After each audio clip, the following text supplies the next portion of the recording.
su programa Café con Leche, la voz de los latinos en América. Estamos transmitiendo desde hermosa 1470 AM, 96.9 FM. Les habla Lilia Galindo, me acompaña Tomás Elias. Él escribe en varios periódicos del estado de California y aquí en el Bantel Valley Press 2 veces a la semana. Good morning, Tom. How are you? I'm pretty good. Let's talk today about an interesting question that just came up with a new study. California, as we know, has lost some population. We're down from just over 39 million in the last year to just under 39 million, 38 million and 900 and some thousand people. But at the same time as we're losing population, the people who are staying here are among the happiest people in the United States. So how do you have that happen at the same time? It's an interesting thing, and it's all tied to the price of housing. Bueno, el día de hoy vamos a hablar de cómo el estado de California está perdiendo algo de su población. Dice, por ejemplo, antes teníamos más de 39 millones y en estos momentos hemos bajado a menos de 39 millones, estamos en 38.900, pero contradictoriamente con esta información, también las personas que viven en California son las más felices. Ok, dice, ¿cómo se llega a esta situación? So there's no doubt that in a state like California where the medium housing price, that is half the houses are above it and half the prices are below it, but the median price in California right now is more than $700,000 for a house. And so in a state like that, in conditions like that, you would expect that money would have a lot to do with happiness. And in some ways it does. But the interesting thing is that the very wealthiest places in California are not the happiest. Atherton, for instance, has a population of about 7,000. It's always listed as the wealthiest town in the United States. But it doesn't make the top 10 list of the happiest spots in the nation, even though every lot in Atherton has a minimum size of 1 acre. I mean, these are very, very big estates there that everybody in the town lives on, including some very famous people like Steph Curry, for instance, the Golden State Warriors star, who's playing against the Lakers right now in a playoff series. So let's look at the places that are on the list of the happiest places in America. Okay, let me translate whatever you say first, before I forget. Bueno, dice, y entonces no se puede entender cómo California, que tiene los precios tan altos, pueda tener las gentes más felices, dice. Y bueno, ahorita el precio medio de una casa, o sea, la media del precio de una casa, es lo que es el promedio que se saca entre las casas que más valen y las que menos valen, es de $700,000. Dice, y aparecería que entonces la felicidad es por la riqueza que hay. Y dice, y hay una ciudad donde las propiedades tienen más de un acre, y sin embargo, esa ciudad específicamente no califica como una de las más felices, sino otras. Vamos a ver en este momento la lista. Okay, you can continue now, please. Right, sure. So it turns out that the happiest city in America, actually, right now, is the town of Sunnyvale on the San Francisco Peninsula, located very near to the headquarters of Apple and of Google, right in the heart of the Silicon Valley.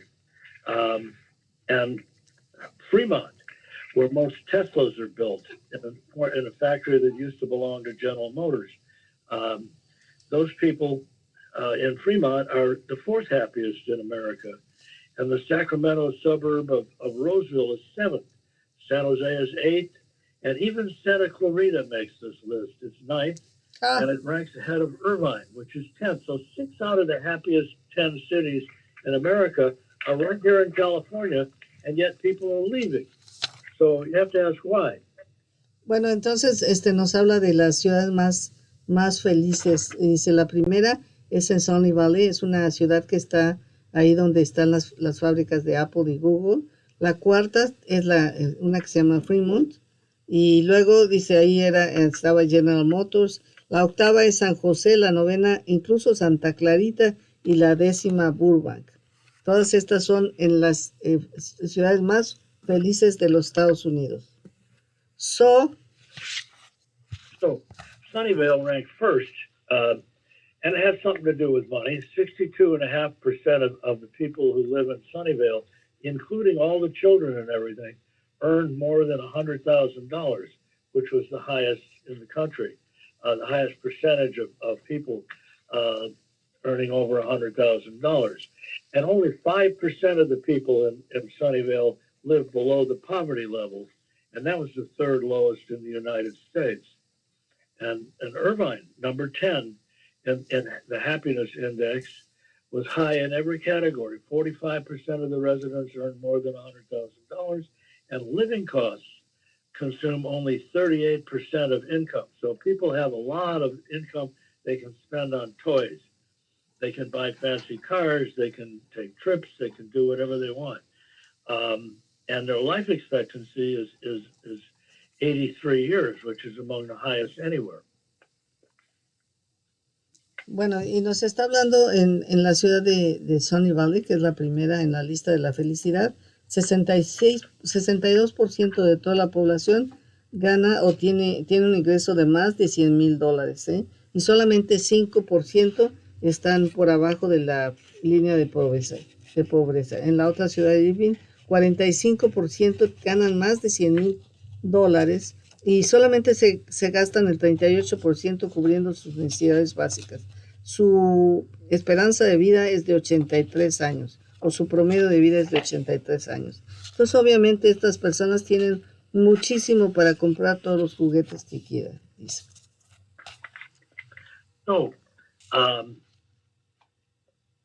you could say that there's too much emphasis on money in this study of happiness, but there was a study from the University of Pennsylvania in 2021 that found a very direct link between happiness and income growth.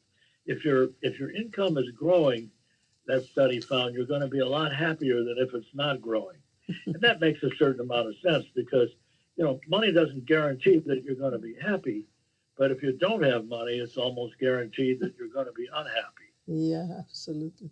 Bueno, y hubo otro estudio de la Universidad de Pensilvania que hizo también esa correlación entre la felicidad y el ingreso. Dice, si tu ingreso está creciendo, pues seguramente que vas a ser, dice, no siempre vas a ser feliz, ¿verdad?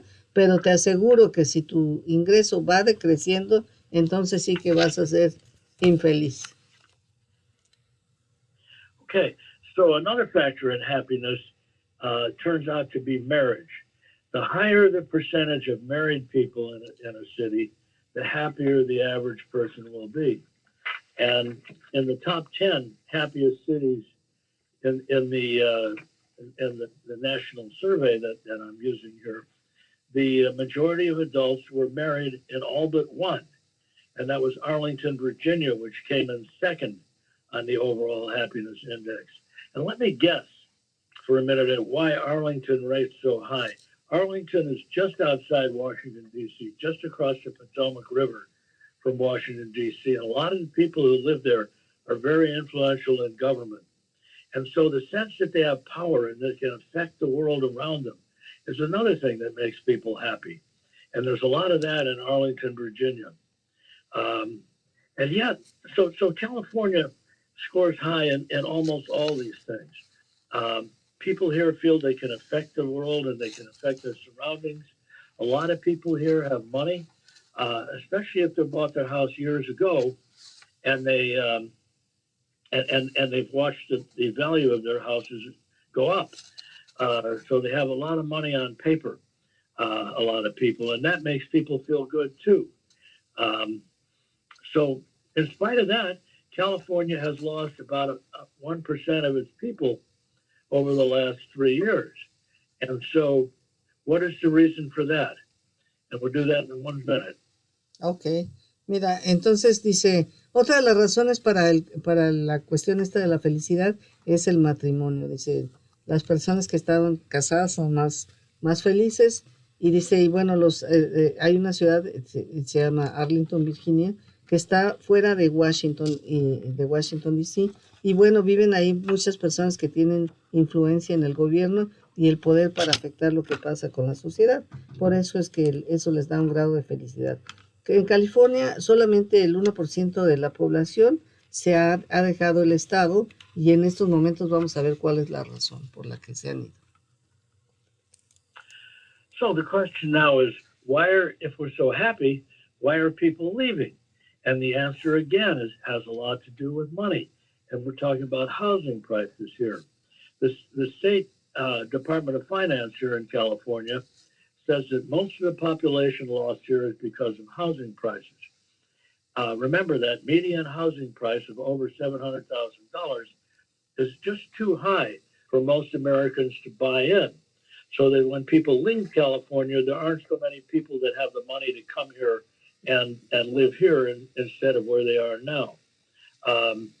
Even if you sell a fully paid off house in a place like Illinois or Tennessee, you usually can't afford to buy a $700,000 house in California, because a fully paid off house in Illinois is probably going to be worth about $350,000.